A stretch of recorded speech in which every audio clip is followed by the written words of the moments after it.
Bonjour les amis, nous voici déjà mi-juillet, en plein soleil et au potager. Et en ce moment, en cette mi-juillet, il y a un dicton qui dit « S'il pleut à la Saint-Benoît, il pleuvra 37 jours plus 3 ». Ah, encore un dicton qui ne veut pas dire grand-chose puisque ça veut dire 40 jours de pluie. Ben non, justement, nous allons avoir la canicule. Et c'est quoi la définition de la canicule? Eh bien en France, on considère qu'il faut faire à peu près 22 degrés la nuit, que ça ne descende pas en dessous, et 33 degrés la journée ou plus, et que ça dure au moins 3 jours. Voilà le principe de la canicule. Alors, en cette période de forte chaleur, eh bien on va faire attention aux plantes. On va commencer par les plantes en pot, puisque les plantes en pot n'ont pas la possibilité, en tout cas les racines, d'aller chercher la nourriture dans le sol.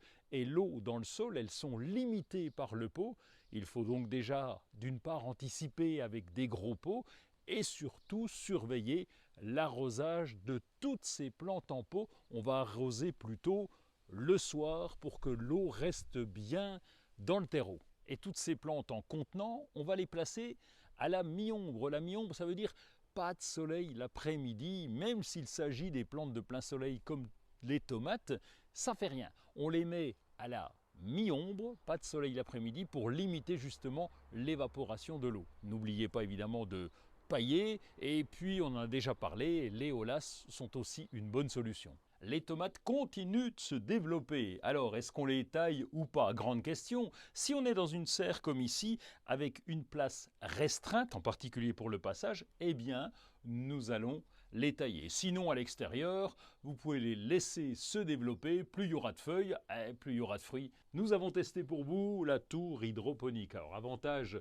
c'est sur 1 mètre carré, on peut cultiver 36 alvéoles avec à l'intérieur des légumes, en particulier des salades, mais aussi des concombres, du basilic. Il y a déjà eu un peu de récolte, on va pouvoir semer à nouveau.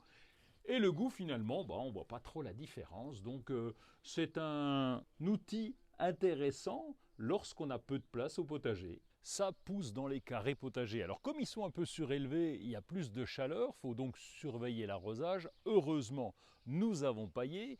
On va peut-être aussi récolter déjà les premiers radis et semer à nouveau, voir ce que ça donne. Où en sont nos tomates? On est dans l'est de la France, or donc on bénéficie quelquefois d'un peu moins de soleil que les autres. Il n'empêche, ça pousse et nos tomates, voici Elvirado, c'est une tomate greffée. Eh bien cette tomate est en train de se développer, les grappes commencent à arriver.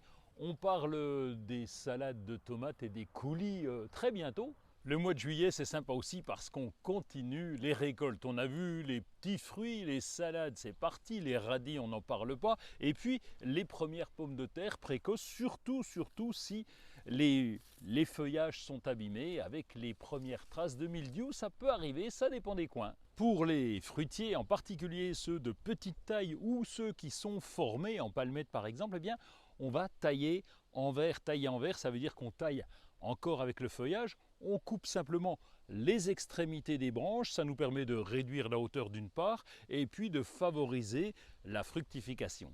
Dernière chose, comme vous êtes en vacances, vous avez du temps, c'est le moment de récolter les plantes aromatiques comme ce romarin qui est là. On va couper les extrémités, les faire sécher dans un local sec, la tête en bas, et cet hiver vous aurez du bon romarin pour aromatiser votre cuisine et tous vos plats.